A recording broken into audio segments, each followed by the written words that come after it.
grupa care a avut ca temă turismul și proiectele legate de turism. Stați jos, stați în picioare, că nu e neauzită. Și pentru noi. Să vedem ce proiecte am putea să propunem pentru atragerea Поречието на investițiilor река străine. Дунав, туризма е една от най-развитите сфери на икономиката, като идеята на Având în vedere Дунавската că, стратегия е conform той е един от основните стратегией четири Дунав, стълба туризма, като turismul идеята ar putea е, разбира се, трансграничните връзки между държавите, considerăm că și în zona transfrontalieră потока от туристи да се am putea да се сближат lansa proiecte prin care să atragem turiști, и да се повиши ефективността Și за să местните икономики. sporim, să creștem eficacitatea economiei din zonă. Нашето обсъждане достигнахме до идеята, че În cadrul grupei noastre един бисер в нашата природа, am ajuns la concluzia că avem un lucru foarte important și foarte însemnat, care nu este așa de cunoscut nici pentru turiștii chiar din zonă și nici pentru turiștii străini, mai ales pentru turiștii din România. Și poate că acest punct ar putea să fie un punct de atracție. Și vorbim de rezervația de la Srebrna, care este lângă Silistra, aproape de Silistra. Deci, și atunci facem o schemă, deci avem undeva marcat ruse și rezervația de care vorbim, rezervația naturală, rezervatul natural, este la 110-120 de kilometri de ruse, e lângă Silistra și se numește Srebrna. Și suntem convinși că acest loc poate fi un punct de atracție atât pentru turiștii din România, cât și pentru turiștii din Europa de Vest. Și atunci am putea spune că venind pe cursul Dunării, turiștii din Europa de Vest, de cele mai multe ori ajung la Ruse, coboară la Ruse, de la Ruse se duc cu autobuzele la Velicotonova, iar Srebrna rămâne undeva în afară, nu este în atenția lor. Și noi știm că la Srebrna există un rezervat natural extraordinar pentru păsări, are o însemnătate mondială, nu numai națională, la nivelul florei și faunei. Și atunci ideea noastră este să organizăm propuneri, proiecte care să atragă investiții străine. Și atunci, în momentul în care ajung vapoarele mari pe Dunăre, să nu, rute turistice europene pe Dunăre încoace. Și atunci aceste vapoare cu turiști să meargă mai departe, să nu se oprească la Ruse sau dacă se opresc să viziteze și să se întoarcă și după aceea să se întoarcă pe cursul Dunării și să ajungem la Silistra, la Srebrna.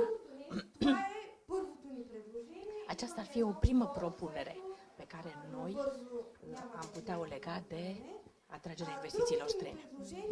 O a doua propunere ar fi în cadrul unei colaborări restrânse doar între România și Bulgaria, să zicem între Ruse și București, да се работи в посока на това да се организира един фестивал или олимпиада. Să se poate organiza дори двете заедно би било un чудесно. festival, o olimpiadă, chiar și amândouă, la care деца от български и copii румънски училища din școlile românești și bulgărești да организират спортни състезания să organizeze помежду си, întreceri sportive,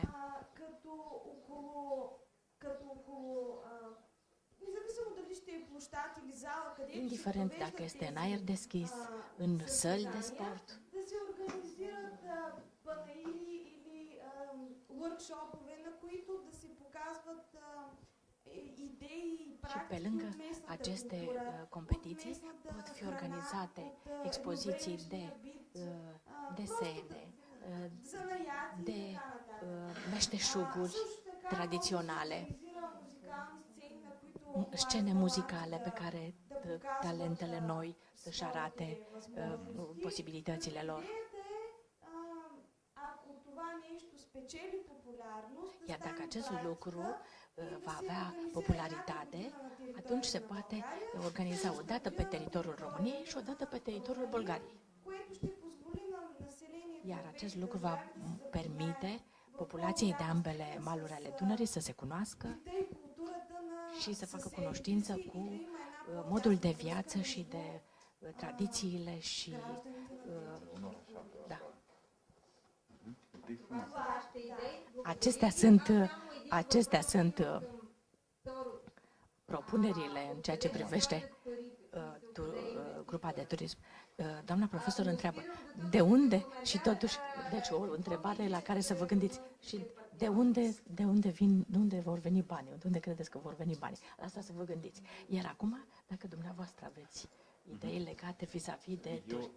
Eu aș putea să spun, dar la microfon trebuie să spun? Așa, da. Foarte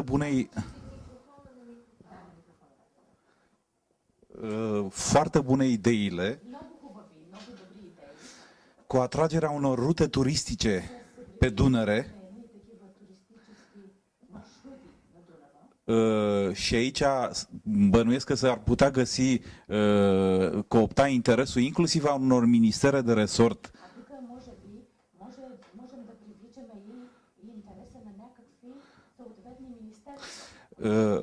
Atât din Bulgaria cât și din România, care să poposească, de exemplu, în 10 locuri importante pe traseul Dunării de jos,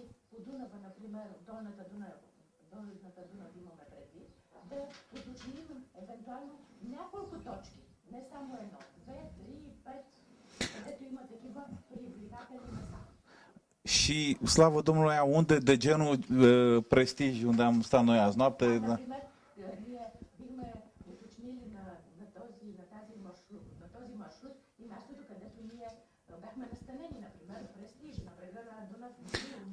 Nici măcar nu au nevoie de compartimente de dormit în vapoare, pentru că atunci când vorbim de 10 locuri, popasul se poate face.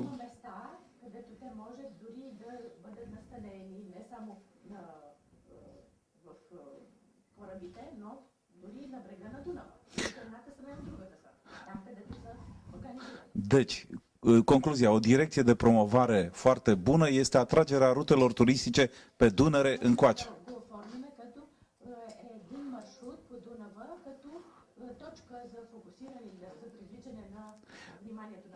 La capitolul frumuseți naturale suntem la distanță pe zona Dunării de jos față de zona europeană din amonte.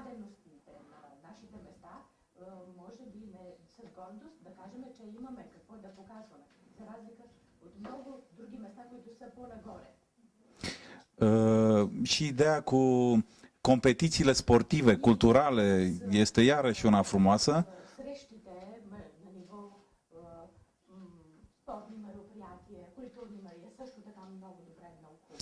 Și cred că aici domnul moldovan are niște pași deja care sunt de lăudat. Vin și din...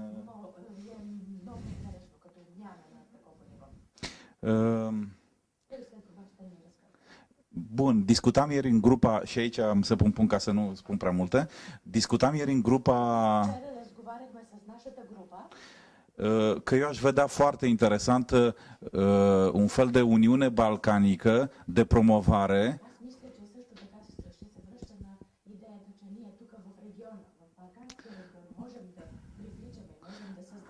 comună a unor idei și proiecte care ar putea să ne facă să ne prezentăm și să ne vindem resursele mult mai bine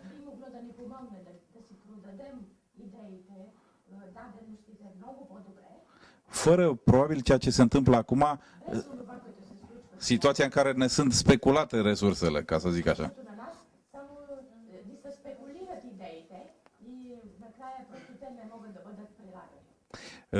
Bun, mă opresc deocamdată aici, o să revenim cu alte idei.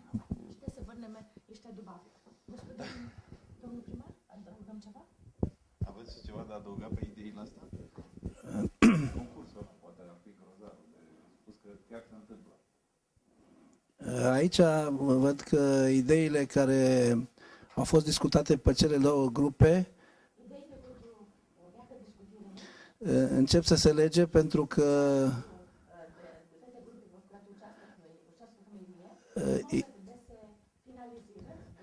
ideile care sunt pe capitole pe care le-am discutat și rolul administrației locale în promovarea acestora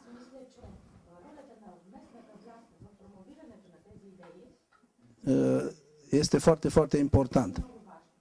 Pentru că de la natură am fost înzestrați cu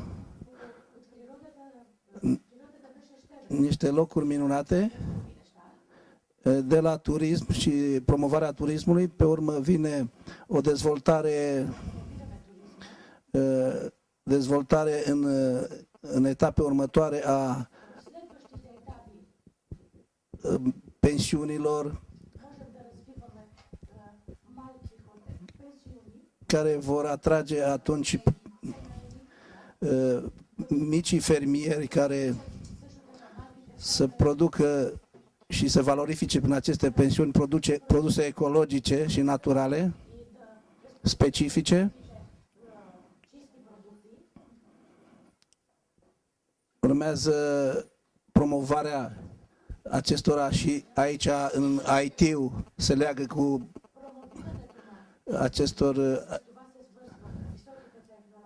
și toate aceste capitole contribuie la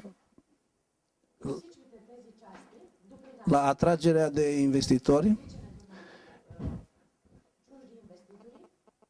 pentru că arta mare nu este să faci banul. Important este să-l știi, să-l cheltui, să-l cheltui eficient și atunci se pot atrage fonduri pe proiecte europene, investiții private prin parteneriatele pe care am zis public-privat și cred că tinerii de aici și de la noi sunt factorul principal care pot să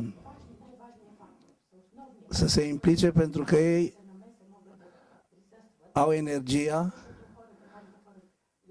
necesară, au caracteristică vârstei și doza aia de risc pe care și-o asumă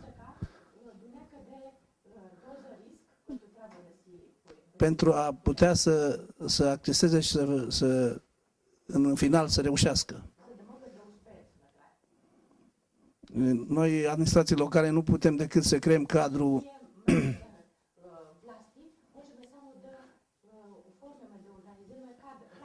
în care ei să se miște foarte repede și eficient.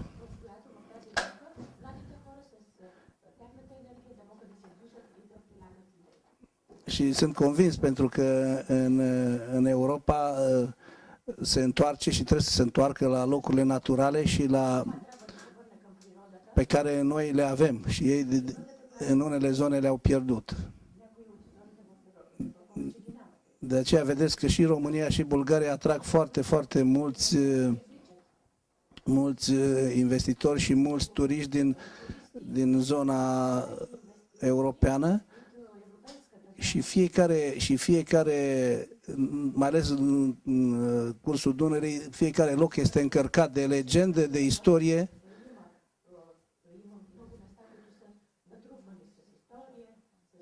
care trebuie foarte, foarte bine promovat. Și avem un exemplu în legenda lui Dracula, care este foarte, foarte